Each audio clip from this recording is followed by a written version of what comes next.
Good evening, everyone. My name is Meg Wheeler. I'm a candidate for the Massachusetts State Senate in the Plymouth and Norfolk District. And tonight I am very honored to be here and hosting our very first virtual town hall. Tonight our topic is most appropriately small businesses. Now, when we originally planned this town hall, we thought that we would spend the majority of our time here leaving it open for questions from all of you to have candid conversations about small businesses here in Massachusetts. We're definitely still going to do that, but in the wake of everything, I actually wanted to bring you some information on everything that's going on related to COVID-19 and small businesses. So we do have a short presentation for you at the beginning here, and then we will take questions for the remainder of our time, which will be the majority of our time. So if you do have questions, please drop them in the comments. If you're on Facebook, in the comments. If you're on Instagram, please drop them in the comments as well. Sam, my incredible campaign manager, will be collecting all of the questions, and I will answer as many as I can after our short presentation. So thank you everyone so much for joining. I really appreciate it, and I hope you enjoy this. I hope it's informative, and then I'm very excited to take your questions. So, okay, we're gonna kick it off. If I don't screw up the technology, which is always a question. Okay. There we go, perfect. Okay, so I think we're ready to go. So the first thing I wanted to talk to everybody, and for everyone on Instagram, you don't have the benefit of seeing my slides, but we will make these available on our website after at megwheeler.com. So the first thing I wanted to talk to everyone about is just to give you an update on unemployment benefits, because there were some significant changes as a result of the recent stimulus bill that do affect you as a small business owner. So the biggest thing is that they expanded benefits for unemployment. The unemployment now will pay an additional $600 per week for up to 4 months for everyone who is on unemployment. They also extended the existing state benefits for an additional 13 weeks. So Massachusetts currently offers up to 30 weeks. So this would extend those benefits for an additional 13 weeks. And lastly, the stimulus bill offers benefits to gig workers and freelancers. So these are folks, self-employed folks who were not included in unemployment previously, but now will be included as a result of the COVID-19 pandemic. So if you're wondering, do I qualify or do my workers qualify? Here's who qualifies now. So everyone who qualified regularly under unemployment still does qualify. But now self-employed folks, freelancers, gig workers, part-time workers, and really anyone who's unemployed or partly unemployed as a result of the COVID-19 crisis will qualify. And I want to dig into that a little bit. So these are people that are now covered that previously would not have been covered for unemployment benefits. If you've tested positive with the virus, or if you've been told that you need to self-quarantine, if you're caring for a family or household member who has tested positive, and if you rely on school, daycare, an elderly family member or household member to care for your child while you work, and because those have been shut down, you are unable to work, then you would now qualify for unemployment. So just really quickly, the benefits here, the way they're determined is it's approximately 50% of your average weekly wage up to the maximum set by law. The maximum weekly benefit in Massachusetts is $823. They base what you get on the last 4 completed calendar quarters prior to your claim. There is an alternate method for calculating I'm not going to get into. It's available in select situations. So those are just the basics. In order to apply, you or your employees, your workers, would go to mass.gov/topics/unemployment. Now, if you are self-employed, or if you're one of the people who would not normally qualify for unemployment, but you do now qualify as a result of the federal stimulus bill, you may need to wait until the state has updated its processes for the federal expansion, because states are still waiting on guidance from the federal government for that. We are monitoring that daily. It's expected that guidance comes through this week, but just note that if you're not able to get through the application, if it kicks you out, that is probably why, is that they are still waiting for that guidance. If you normally would have qualified for unemployment, then you can absolutely go ahead and apply now.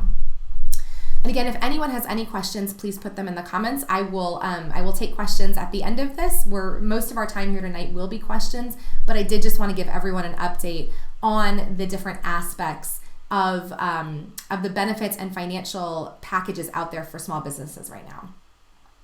Okay, so the next thing I wanted to briefly cover are the SBA loans and grants, the Small Business Administration's loans and grants, because there are a few options out there for you if you are a small business owner. So the first is the Economic Injury Disaster Loan, or the EIDL. Now, this has always existed, but they've made a few tweaks because of the COVID-19 pandemic. And Massachusetts has now qualified for this. So anytime there's a disaster, the state has to qualify for this loan. We have qualified. So if you are a small business owner in Massachusetts, you can apply for this. So the EIDL is an up to $2 million loan. It's low interest, 3.75% or 2.75% if you're a nonprofit. You'll get up to a 30-year term. I'm hearing 15 to 30 years seems to be what they're going to be offering. Payments are deferred for 1 year. And the one tweak that they've made is that they're now not requiring any collateral or personal guarantees for under $200,000 in loans. So it used to be $25,000. Now it's up to $200,000. So you don't need to have a personal guarantee or put any collateral on the loan if it's under $200,000. Now, who qualifies? So any business with 500 or fewer employees would qualify. An individual operating as a sole proprietorship qualifies. An independent contractor qualifies. If you are a plumber or an electrician or a graphic designer, you absolutely should be able to qualify for this if you work for yourself. A business with more than 500 employees that is small under the SBA size standards would qualify. So if you do have more than 500 employees, please go to their website, check those out. They do have some exceptions. You must have been in business as of January 31st, 2020, and you must have an acceptable credit history to qualify. So who does not qualify? If you are engaged in any illegal activity, you do not qualify. If the principal of the applicant, so you as the owner basically, who owns 50% or more is more than 60 days delinquent on your child support, then you would not qualify. If your business presents live performances, sale of products, or any depictions or displays of a sexual nature, either directly or indirectly, you do not qualify. And if your business derives more than 1/3 of its gross revenues from legal gambling activities, you do not qualify. Now, the funds from the EIDL can be used for a range of things, from payroll to accounts payable to your fixed debts like your rent and your mortgage, to bills that could have been paid had the disaster not occurred. So that's going to be a lot of your operating expenses. There is a list of things that you cannot use these funds for. So you cannot use these funds for dividends and bonuses, disbursements to owners, unless you're paying the owners for services they've performed. You cannot use them for repayment of stockholder or principal loans. There are a few exceptions there. You cannot use them to expand your facilities or to acquire new fixed assets. You cannot use them to repair or replace physical damages, to refinance long-term debt, or to pay off an existing SBA loan. And you cannot use them to pay any other federal debt, with the exception of IRS obligations. So there is a list of things that you cannot use these for. But for the most part, you can use these funds for your operating expenses. Now, in order to apply, you would go to the SBA's website. So this loan, you are applying directly through the SBA. You'd go to covid19relief.sba.gov. You will need to provide some information on your business, your gross revenues, your cost of goods sold, your lost rents if you're a property owner, your cost of operating expenses if you're a nonprofit, any other reimbursements you'll receive. So for example, if you have insurance, you'll need to provide that, and then the number of employees you have. They may also request your federal tax returns for the owners of the business, a year-end profit and loss statement if you have not filed 2019 tax return. They will also request your current year-to-date profit and loss statement, most likely. So just some documents to make sure you have on hand when you apply. Now, you will not need these documents necessarily when you apply, but it's good to have them so that you're ready when they come asking for them. Now, one part of the EIDL, which is really important, and I want every single business owner watching this to listen up, is that there is an emergency cash advance that they have built in to this EIDL. It's a $10,000 emergency cash advance. It does not have to be paid back. So unlike the EIDL, which is a loan, you do pay back, this $10,000 does not have to be paid back. It can be received in as little as 3 days. And when you go to apply for the EIDL, you'll notice on the very last screen, there will be a box that says, do you want to be considered for the $10,000 emergency cash advance?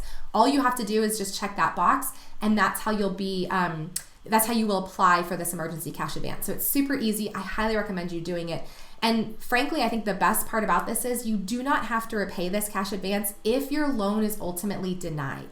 So even if you do not end up qualifying for the EIDL, but you qualify for this cash advance, you do not have to pay those funds back. So I highly recommend every small business owner tonight goes and does this process so that you can get that cash advance. Now, the second type of loan from the SBA are the payroll protection loans, or the payroll protection program you may hear some people refer to. So these are loans up to $10 million, maximum $100,000 per employee. The intent of these loans is to give you the funds you need to maintain your payroll during the next couple of months. Now, interest rates on these loans are pretty low. They're not going to be higher than 4%. But the beauty of these loans is that you actually do not have to pay them back if you use them for payroll for the next, for 8 weeks. You have to keep your payroll for 8 weeks. I'll get into that in a little bit, the exact specifics of that. Now, the amount that you'll get is 2.5 times your average monthly payroll expense. So they'll have you go through, look at your whole year, and calculate your average monthly payroll. There is an adjustment for folks who are seasonal businesses. Your calculation is going to look a little bit different, but they're going to give you 2.5 times that average monthly payroll expense. The idea is they want you to be able to sustain at least 2 months of your payroll. Now, this loan is backed by the SBA, but you do not have to have the loan reviewed by the SBA, which is great news because that would be an additional time and administrative burden. So it does not get reviewed by the SBA. And as I mentioned before, this loan is completely forgiven if you use the loan proceeds to cover payroll costs. You can use some of the proceeds to cover mortgage, rent, and utility costs, but at least 75% of the proceeds must be used for payroll for at least 8 weeks. And there's a couple of other things here I want to mention. So you have to maintain your the level of payroll that you were paying before the COVID-19 pandemic hit. And if you've already laid off people, if you hire them back and pay them what they were making before for 8 weeks, that's fine too, but you have to do that. So you can't just take the money and not use it for payroll or pay less. You've got to keep payroll what it was before, because the idea is really to sustain people's paychecks through this period. So as long as you do that for 8 weeks, this loan will be forgiven, and it will be forgiven tax-free, meaning you will not pay income taxes on the debt forgiveness, which is great news as well. Okay, so who qualifies for this? So all small businesses with 500 or fewer employees. This also includes sole proprietors, independent contractors, and gig economy workers, which is really great news. So you can take this out and use it to pay yourself. And we'll talk about that in a second. Your business must have been in operation as of February 15th, 2020. So just keep that in mind as well. Now, again, I said you have to use the funds. If you want it forgiven, you have to use the funds for payroll. So that includes salary expenses, it includes commissions, it includes contractor expenses, health insurance premiums. And again, you can use it for your office lease or rent or mortgage or home office expenses if you work from home, but at least 75% of it has to be for payroll expenses if you want the funds to be forgiven. Now, the big question, can I use it to pay myself? You can, but you cannot benefit from both unemployment and the payroll protection program. So I highly recommend that you review the benefits of each, of what your unemployment benefits would be and how much you'd be able to pay yourself under the payroll protection program, and make a decision as to which makes more sense for you. Now, if you're not normally on payroll, so maybe you're a sole proprietor and you kind of take money out of your business when you need it to pay your bills, your salary will be determined based on your net profit from your 2019 tax return. So it'll be line 31 of Schedule C on your 2019 tax return. If you have not filed 2019, it'll be the net profit from your 2019 income statement. So if you are self-employed, if you are a sole proprietor, be prepared to substantiate what your income is, income that you've actually paid yourself, or your profits are, because they're gonna look for that. I said this before, but just to reiterate, the payout is 2.5 times your average monthly compensation, a maximum of $100,000 per year per person. So if you paid yourself $120,000 last year, For the purposes of calculating your average monthly payroll, you can only use 100,000 of that, okay? In terms of documentation that you're going to need, any documentation related to wages, commissions, income, or net earnings is going to be most likely requested. So this could be earnings reports, pay stubs, invoices. If you are self-employed, your Schedule C from your 2019 tax return, your Form 1099 miscellaneous, if you're an independent contractor, 2019 payroll tax filings. These are all things that they're probably going to ask you for. So again, prepare these documents in advance so that you have them. And in terms of how you apply, so this actually does not get applied for through the SBA. This is available from SBA-backed lenders. There's a list of lenders on SBA's website, sba.gov. Now, applications open tomorrow, Friday, April 3rd, for small businesses and sole proprietorships. They open next Friday, April 10th, for independent contractors and self-employed individuals. For more details on all of this, you can go to home.treasury.gov/cares, and I highly recommend you apply as early as you can because the government has only allocated at this point $349 billion towards this. It is expected these funds will run out. So a few things I just want to make you aware of. As I just mentioned, the Payroll Protection Program has been funded with $349 billion, which sounds like a lot of money, but it's going to go fast. It will almost certainly be exhausted quickly, so I recommend that you apply early. I will say that the Treasury Secretary said today that he intends to go back to Congress if they run out of the money for the Payroll Protection Program. He absolutely intends to go back to Congress to ask for more money, but again, that's not a guarantee, so this is what's been allocated at this point. Applications do open tomorrow, as I mentioned.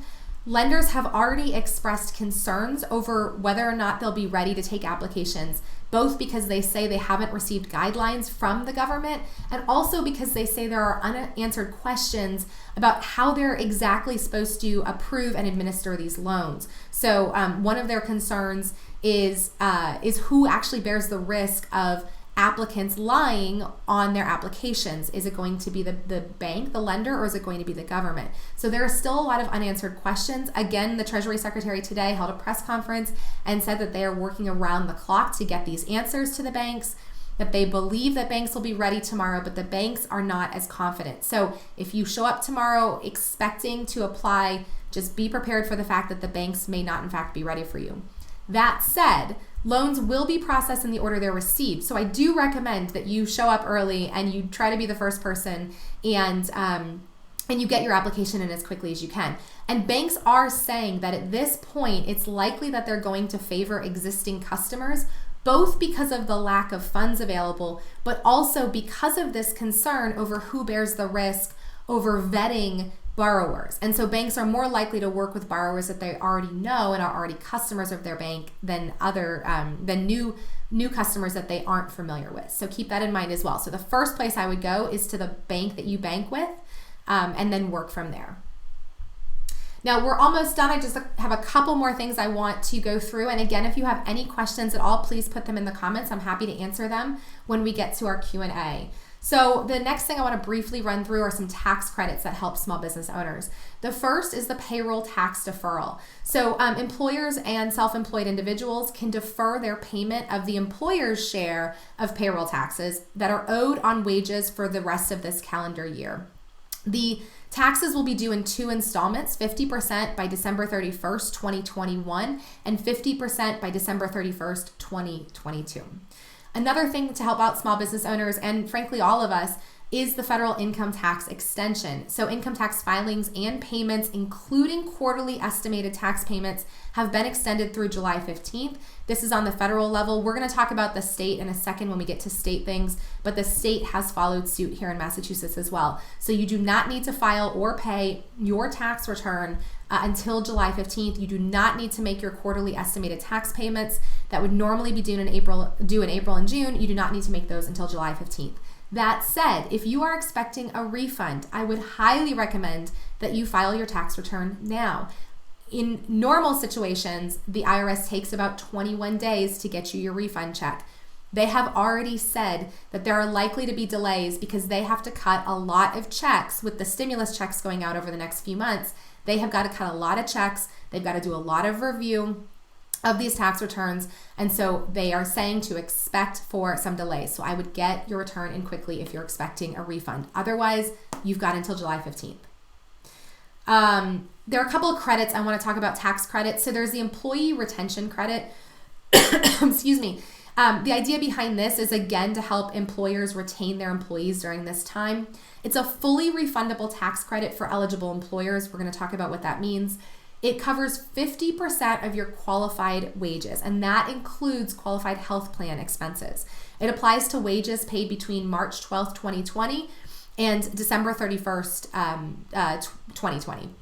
And the maximum amount of the wages, of the qualified wages, is $10,000. And so because the credit is 50%, the maximum credit available to each employer is $5,000. Now, who is eligible? If you carried on a trade or business at any point during 2020, you can be a tax-exempt organization. You do not have to be for-profit. If you had to fully or partially suspend your operations during 2020 due to COVID-19, then you qualify.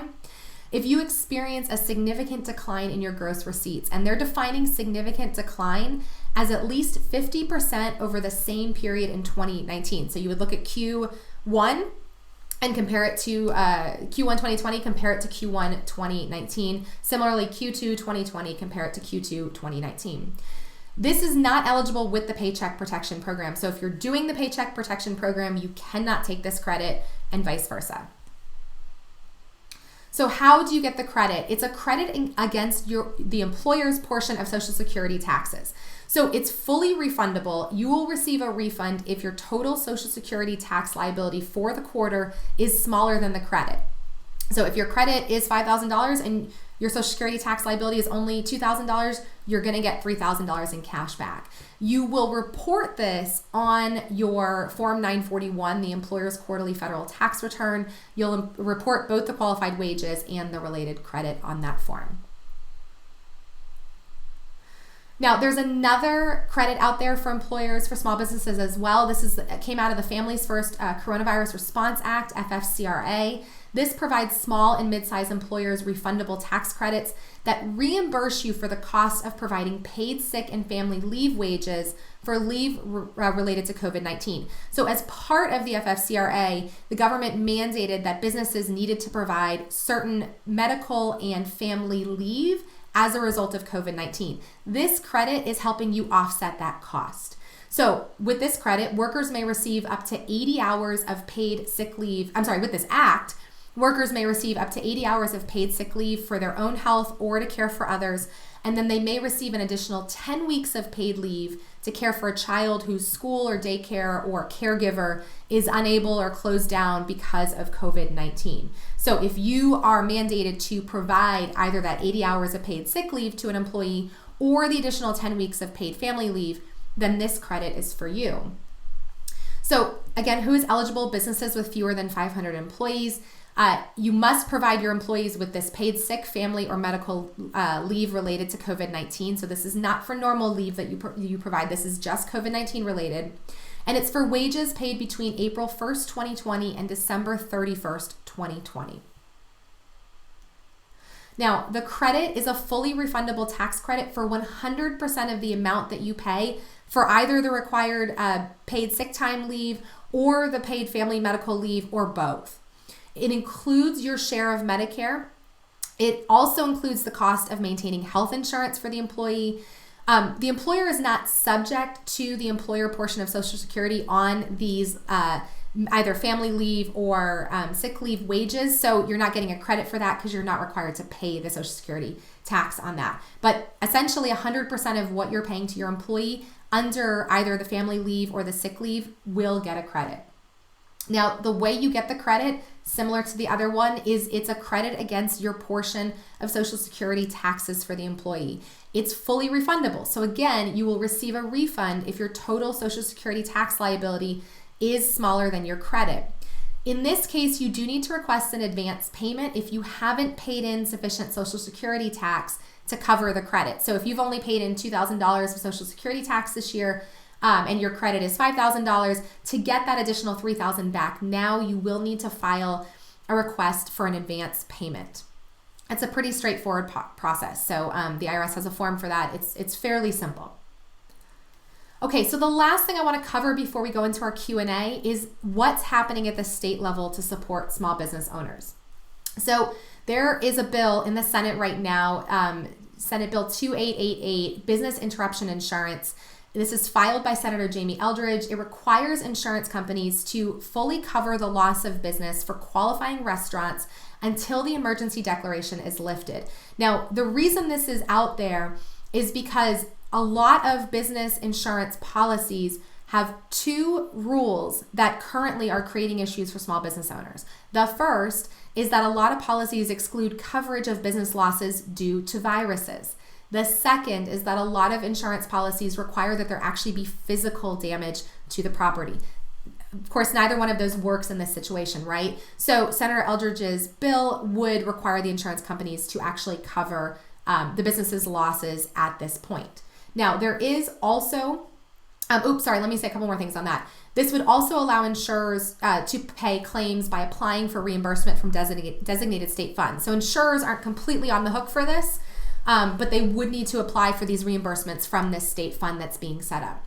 Now, the state would be reimbursed for those funds via an assessment of all insurers selling business insurance in the state. So the idea is to take this liability and spread it amongst everybody so that it's not as big of a hit to any one insurer over another.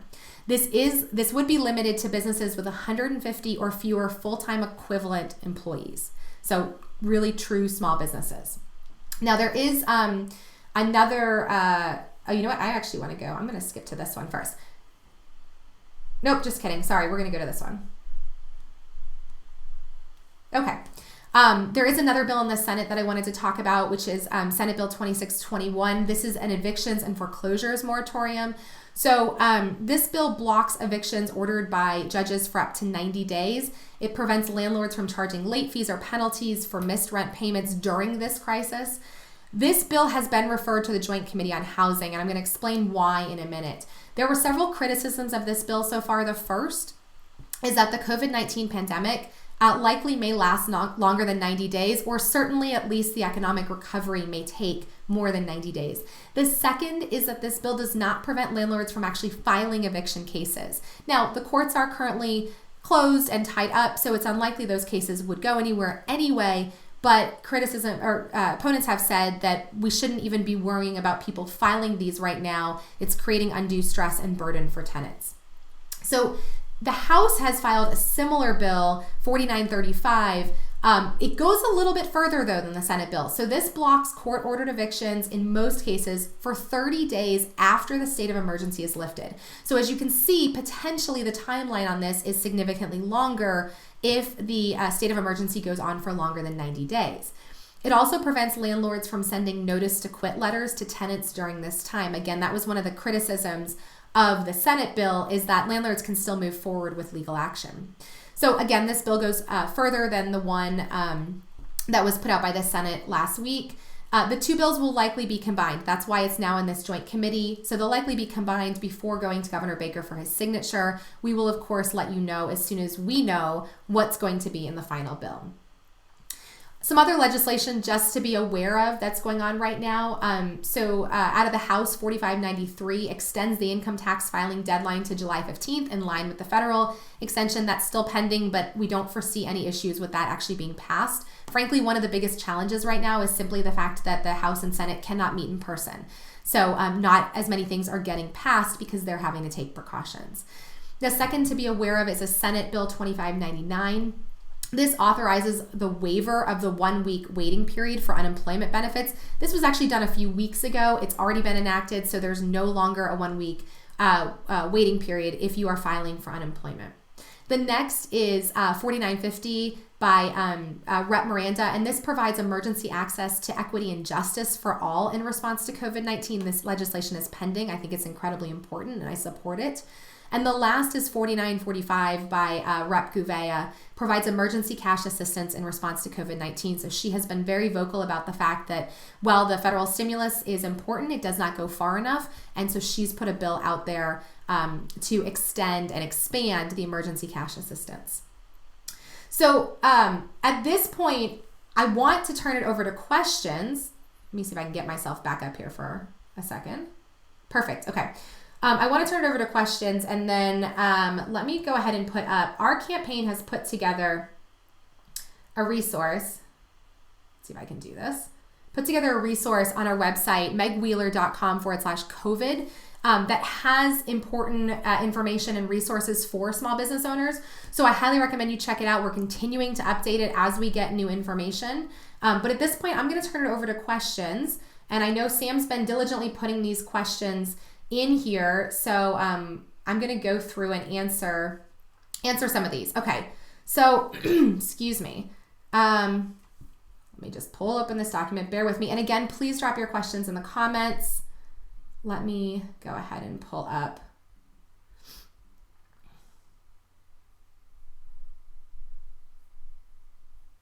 My comments so I can see everything. Okay, perfect. And hey everyone for joining. I can now see your comments now that I'm off the slide screen. So Sam is also putting into the comments some questions that were submitted prior to us going live. So we had asked folks to send us questions in advance just so that we made sure we covered them if you couldn't make it tonight. So I want to go ahead and answer those first, and then I'll get to the questions that have come in live. So, okay, so I'm going to add this question here. So, and this was pre-submitted. So you said you were a small business owner. What made you want to start your own business? Oh, okay. That's a great question. So, about 3 years ago, almost 3 years ago, I was working in corporate. I was working in international tax, which is an area that I am very passionate about and find very interesting and challenging. I used to have a CPA license. I've since let it expire, but I really enjoyed my work. The downside was I kept feeling like I wasn't having enough of an impact. I wanted to be more vocal and be a more vocal advocate on a lot of the issues that I cared about, like gender inequality, for example. And I didn't feel like I could do that within the confines of my role at the time. I also felt like, frankly, that as a woman in a very male-dominated industry, I felt as though my ability to go further in my career was challenging. And I didn't feel as though I had enough mentors in the space or enough support in the space to feel as though that was a career path that I could see really giving me the support and the platform that I wanted to be able to have the kind of impact that I wanted. So I quit. I started my first business, which still exists. I now have a second business. So my first business is a women's community and podcast all about eradicating gender inequality. My second business is a business and financial consulting firm for primarily women entrepreneurs, but not entirely, mostly women who are coming out of the corporate space and are wanting to create their own small businesses. So great question. Thank you for whomever asked that question. Okay, and let's see. I'm going to start at the top because I'm seeing a ton of questions come in, and so I just want to make sure I don't miss any. Excuse me. Okay, so let me add this one. Did that work? Perfect. So this question is, what will you do to help small businesses create jobs for furloughed workers? This is a great question. Thank you for asking. So I want to take a step back, actually. The first thing is I want to help businesses not have to furlough their workers. And I think a couple of things are happening right now that are helping us get to that point. The first is the federal stimulus bill. So we're seeing support come at small businesses from a variety of different angles. We're seeing it in terms of the stimulus checks, which will help people continue to spend money, which will help, perhaps take a little bit of pressure off of small business owners who don't necessarily have the resources to continue to fund their businesses entirely during this time without any sales coming in. We're also seeing the unemployment benefits expanded, which again, I think will help small businesses, if they are unable to pay their workers, at least give their workers a place to go so that their workers are taken care of during this time. The payroll protection program is a great program. I'm optimistic. I am cautiously optimistic, I should say. I want to make sure that it's fully funded, and I'm concerned about the level it's been funded, but I think it's a great option for small businesses to ensure that they can keep their employees on payroll. My worry, as we're seeing the depths of this pandemic, is that 8 weeks isn't sufficient, and I'm hopeful that the government will extend the payroll protection program so that employers can get funds for longer than the eight-ish weeks that they're currently going to be able to get them for. And then you also see things like the tax credits I talked about, and the Family Leave Act and the sick leave that employers are now going to be required to provide to their employees.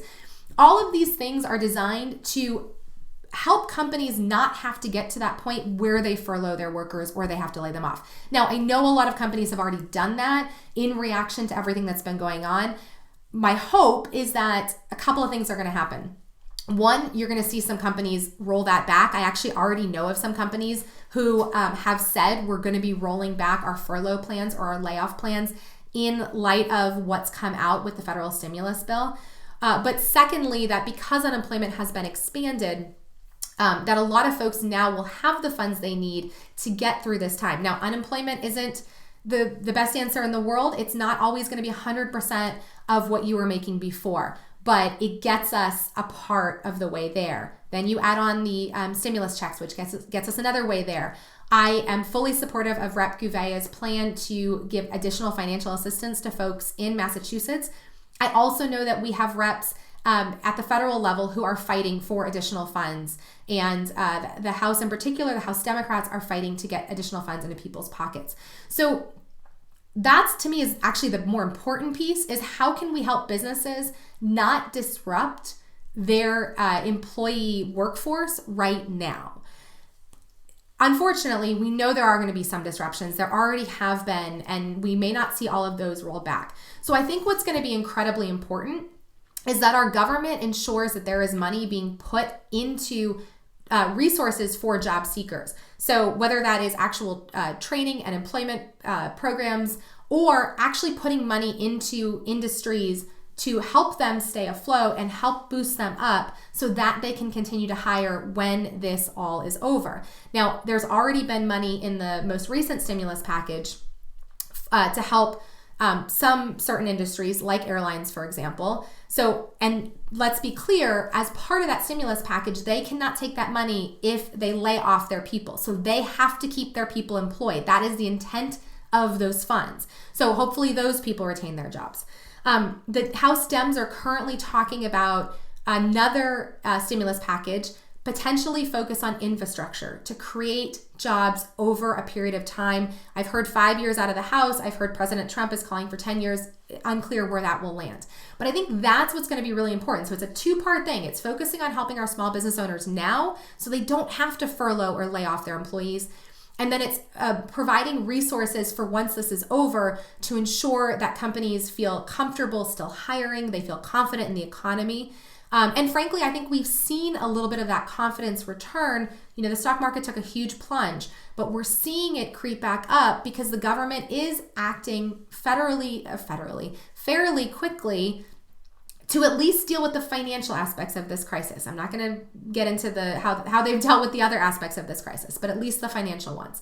So that would be my recommendation there.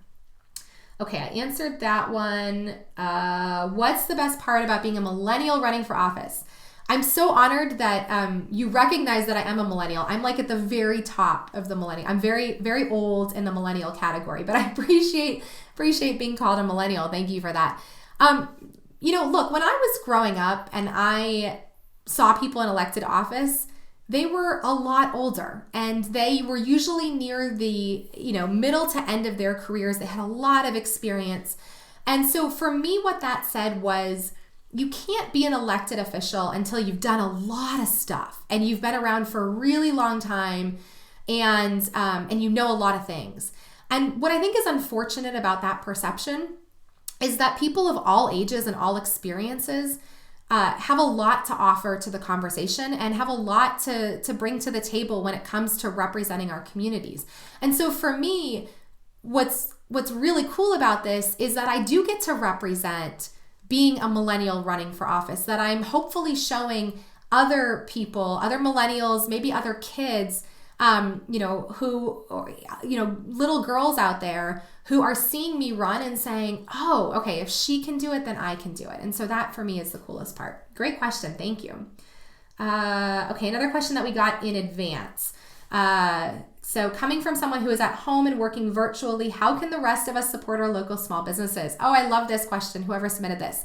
So as some of you may know, my business is primarily online. So for me, working from home is not a new thing. Although I will tell you, this has been an adjustment because my son is now at home I'm not used to that. He normally goes to daycare. And my husband is at home as well. So it's definitely been an adjustment, but probably less so for me than for other people. So how can we support our local small businesses? So I love this. I think the first thing, and I just want to address this because this has actually come up in a lot of entrepreneur groups that I'm in, a lot of business owner groups I'm in, is we need to stop shaming business owners for trying to sell right now and for running their businesses right now.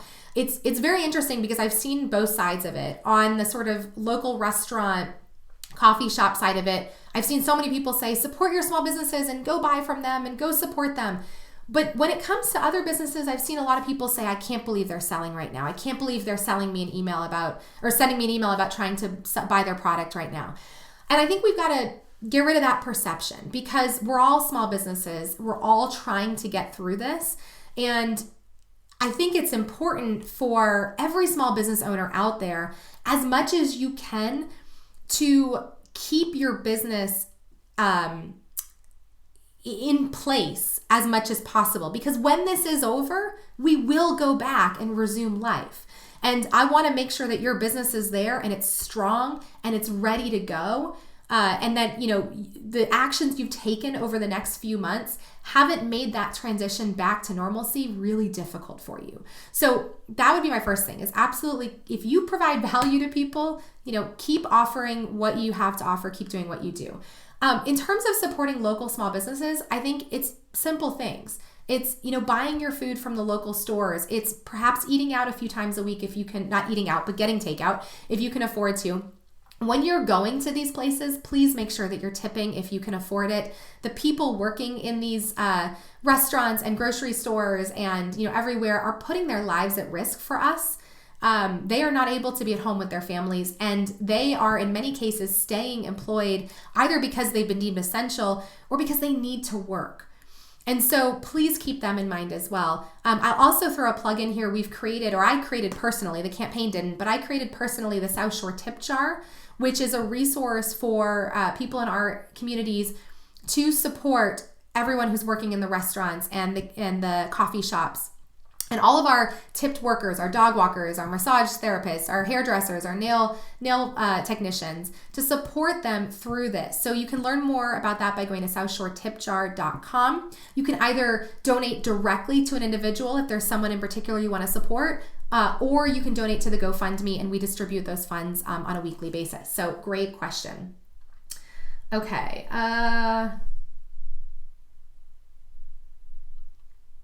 Ooh, great. I see another question. I'm going to save it though, because it's a good one and a deep one, and I got a lot to say on it. So hold on.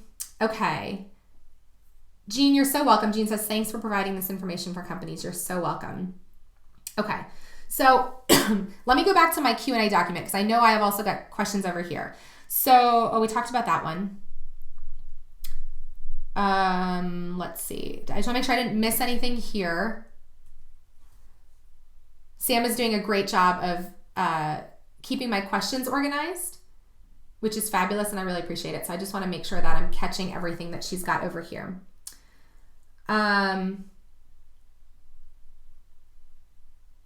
Okay, perfect. So yeah, I think I also want to say a couple of other things, actually. This goes back to the question that was asked. I apologize, I forget who asked it, but was asked about what we can do to help small businesses create jobs at this time or after this crisis is over. And there are a few things I want to address here that I'm not positive I addressed before. So, if you've been watching the news, you may have noticed that unemployment claims have risen just incredibly. I think we're now at 10 million new claims in the last 2 weeks in the United States. The claims in Massachusetts have gone up by nearly 2,000% since this started. So, excuse me. So this focus on both keeping jobs and creating new jobs is going to be critical in the next few months and throughout the rest of this year.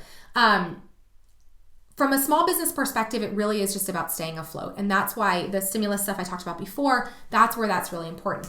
But the state legislature, in my opinion, needs to take on a number of aspects of this to ensure that job creation. So I talked about job training very briefly. I would also like to see them consider financial aid or state grants to small businesses who are hiring after this is over. I believe there's actually a call out for Mayor Walsh to do this in Boston now, but I'd like to see that statewide. And then what else was I going to mention?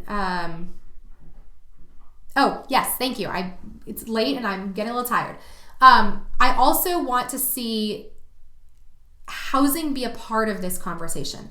And this was something that was before, so this wasn't just a COVID-19 thing, but it's going to be incredibly important that if we are going to stimulate the economy and stimulate jobs, that we make sure people have access to affordable housing so that they can go where the jobs are. And this is becoming increasingly difficult in Boston. In fact, it's near impossible in Boston to afford to live in the city now. It's increasingly difficult on the South Shore.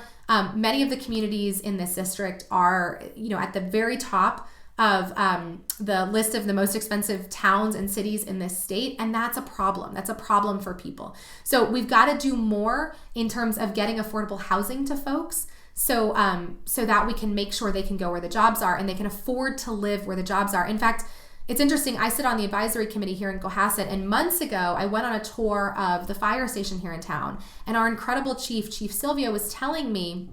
It was our police chief actually was telling me. So Chief Quigley was saying that, one of the challenges that they have is they'll have officers on call. But one of the challenges that they actually have is their guys now live so far, and girls, guys and girls, and now live so far away because they can't afford to live in Cohasset. So they live 45 minutes away where they can afford to live. And that's really difficult if they're on call. So now they're having to come 45 minutes if there's an emergency, and that's just not realistic. So we've really got to make housing a part of this conversation as well. Okay, so got that question answered. And then my business is listed as essential. We are staying open and the bailout will cover our payroll, but there are so many expenses that hit us, especially if people aren't spending money. Yep.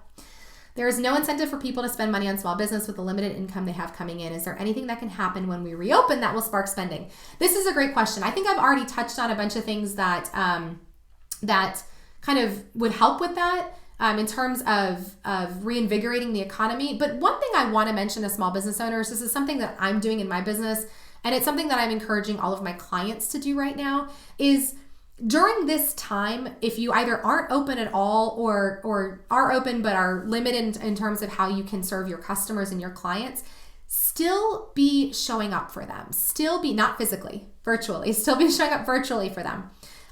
Still be reaching out to them. Use this as an opportunity to reach out to them and thank them for being a customer of yours, for their support in the past. Share with them what's going on with your business. Share with them any resources that you may have or be aware of, and keep the conversation going. Stay engaged with them, because I guarantee you, when all of this is over and we can get back out there and we can engage in our normal lives, it's those businesses that stayed present and stayed engaged and showed up during this time that we're going to have at the front of our minds, and it's those that we're going to want to patronize immediately and often. So in as much as you can, I know everybody has a lot going on, especially if you've got kids at home, you're stressed about money, I get it. But in as much as you can, if you can continue those conversations with your customers, I think you're going to find that it's really valuable when everything opens up again. Okay, I know we've got a bunch of questions in the comments, so let me go back here and make sure I haven't, okay, I covered that one. Okay. Let me grab some water while I put this one up. So, okay, what will you do? Excuse me. What will you do about raising the minimum wage and creating more opportunities for young folks and steer them in the right direction, as everyone needs a mentor in their lives? I love that. Yes. Well, first of all, I'm in support of raising the minimum wage. I've said this from the beginning. I frankly think this needs to happen at the federal level. If it doesn't happen at the federal level, then I think we need to do it at the state level. And, I don't think that we can continue to kick this down the road. I think it is absolutely disgusting what hourly workers are making right now. When I think about the cost of milk or rent or gas, and I think about how many hours someone has to work to afford a one-bedroom apartment, it's ridiculous what we're paying people. And here's the thing, as a small business owner, I get that this conversation gives small business owners a lot of anxiety, because you're thinking, How am I going to afford this? How am I going to afford to pay somebody $15 an hour, $20 an hour? That's huge. That's doubling what I'm already paying. How is that going to affect me as a small business? This is where I think we need to do more in terms of financial support and grants for our small businesses. I think we really need to look at our taxes for our small businesses. Let me be very clear here, not our big corporations. Not our big corporations. For my big corporations, I want to see tax increases. For our small businesses, I want to look into potential tax cuts because I think our small businesses bear a lot of the burden. They do a lot of great work, but we're small. We don't have the resources that big companies have. And so an increase in something like the minimum wage can be a big effect on a small business. And so we've got to make sure that when we do it, we're thinking about our small business owners as well. And furthermore, just on that note, one of the things that I've seen happen in this state that I have not been thrilled about is the fact that I do not believe that we have stakeholders at the table for a lot of these important conversations. So when I'm having a conversation about raising the minimum wage, you can bet that there are going to be small business owners at that table. I think that that is critical, that all voices, all stakeholders need to be included in these conversations. Now, your second part of your question, for young folks in particular, and steering them in the right direction, is everyone needs a mentor in their lives. Well, look, I think that this is going to happen through funding programs that actually provide these types of services. So I'm thinking about, I'm completely blanking on the name and it'll come to me. It's in Boston, small business organization, where a lot of business folks actually sign up to do office hours for free to help mentor really anybody starting a business, but especially young people. We need more. We've got programs like that. We need to get them more funding. We need to make sure that they have the funding to get out there and reach more people. I would also, frankly, like to see more of this in our schools and in our colleges. I think it's really important. You know, when I was a little kid, I didn't grow up thinking that owning a small business was a thing. Like my parents, my mom's a teacher. My dad, I never understand what my dad does. I always say he works with his hands and he does electrical stuff, but I can never explain what he does because it's very technical. But neither one of them was a small business owner. So I didn't grow up with that in my mind as something that I could do. And I think we need to put more funding into programs that are teaching kids that is an option as well. I also think we need to support alternate paths like South Shore Votech that are teaching kids that the answer isn't always to graduate high school and go to college and get the 9-to-5 desk job. If that's what you want to do, that's great, but there are other options as well, and we need to make sure that kids understand all of their options. So great question, thank you. So this is another question that was submitted prior to us going live. I currently run a small business and I'm struggling. Do you have any advice? Before I give you advice, let me just say that I'm here for you. I get it. I also run a small business, and even though my business is mostly online, I've taken a hit too during this time. So I am right there in the trenches with you. This is not an easy time. And for me to sit here and say it's all going to be fine in a couple of weeks would be a complete lie, and I'm not going to do it. This is going to be a bumpy road. I do believe we will get through this together. I do believe that there are a lot of people out there both on the front lines fighting for all of us, but also in government fighting to get us the resources we need, both at the state level and at the federal level. We've seen incredible resources come so far in terms of the federal stimulus. I'm hopeful that there will be more. I'm hopeful that what has been passed so far will get to people efficiently and without a lot of administrative burden or headache. I know it's going to take some patience. I know that websites are crashing. People are getting error messages. Unfortunately, that is just what happens when you overload a system. Now, that doesn't make it acceptable. That, our state and federal officials need to be working round the clock to make sure that people get the money that they need, they get the resources that they need. But what I would say to you is to do a couple of things. The first is to try to stabilize. So this means looking at the financials in your business right now, looking at what you can cut, looking at where you can bring more money in, and then looking at all of the federal stimulus options that I talked about tonight, plus any others that come out either at the state or federal level, and determining if those are options for you and bringing that in now. The goal right now is just to stabilize, okay? It's just to get to a point where the bills are getting paid and you can just kind of coast until everything opens back up again. The second thing I would say is do not hesitate to reach out to us, to your elected officials, if there's anything you need or if you have questions. Unfortunately, there's not a lot that we can do right now in terms of legislation because we're not in the State House right now. The best thing we can do is to use our voice and our platform to continue to push our elected officials to do more. But I highly recommend reaching out to them if there's anything that you need. Their offices can be resources for you. So great question. Thank you for that. And hang in there. We will get through this. Okay.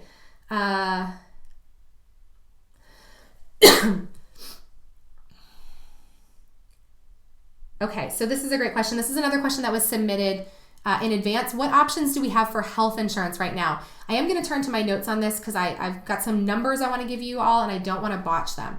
So you've got 3 options for health insurance right now if either you were separated from your job or you're self-employed and health insurance just isn't an option for you. Or sorry, you didn't have health insurance. So the first is the Affordable Care Act. Now, policies on the Affordable Care Act can be found on their exchange at healthcare.gov. There is a 60-day window to do this once your employer coverage ends. President Trump, unfortunately, has said that they are not going to reopen enrollment for the uninsured right now. I am incredibly disappointed with this decision, and I am hopeful that our representatives and our senators will push for this to be overturned and the exchange to open up again. But that is the current status. Now, the federal government does provide subsidies to lower and moderate income folks for health insurance. So generally, if you're single with income up to $50,000 or a family of 4 up to $100,000, you'll generally get help. If you were uninsured before, you can sign up for the Affordable Care Act plans in some states. Not every state has their own exchange. The second option is Medicaid. So if you're a lower income, you may qualify for Medicaid. Excuse me. And generally you can apply online, so that's something you can go do. Most states determine eligibility very quickly, usually within 24 hours. And then the last option is COBRA. So you can keep your job-based coverage for up to 18 months. Unfortunately, it is a very expensive option, but it is an option nonetheless. So just a few things to think about. I don't know, for the person who asked this, I don't know what your situation is, if you're an employee, if you're a small business owner. I will say, as I went over earlier, when we first started, there are some credits now in addition to the payroll protection program to help employers continue to pay their employees and cover health insurance. Excuse me. So I would encourage you, if you're a small business owner, to take advantage of those so that you can continue health insurance coverage. All right.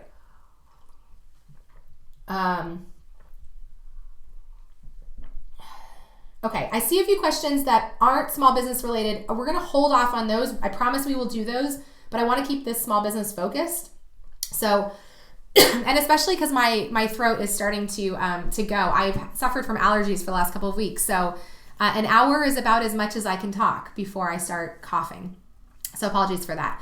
Okay, I think I've answered every question that I have received related to small business. Sam, if I have missed any of them, can you let me know? We've got about 2 minutes left. We said we were going to wrap up at 8:30 so people can go Netflix or walk the dog or do whatever you'd like. Instagram even popped up and just told me I can only talk for 2 more minutes. So Instagram's going to shut us down in 2 minutes. Any last final questions on small businesses, on the COVID-19 stuff for small businesses? If you want the slides from tonight, they will be on our website at megwheeler.com/COVID. Excuse me. And as always, if you have any questions, you can reach out to us by emailing us at hello@megwheeler.com. You can call us at 781-724-3461, or you can go to our website. Again, that's megwheeler.com/COVID. We've got a ton of resources there. We're continuing to build out the resources throughout the rest of this week, and we'll keep those updated as we get them as well. I am also going live every single night on Facebook and Instagram with an update on COVID-19.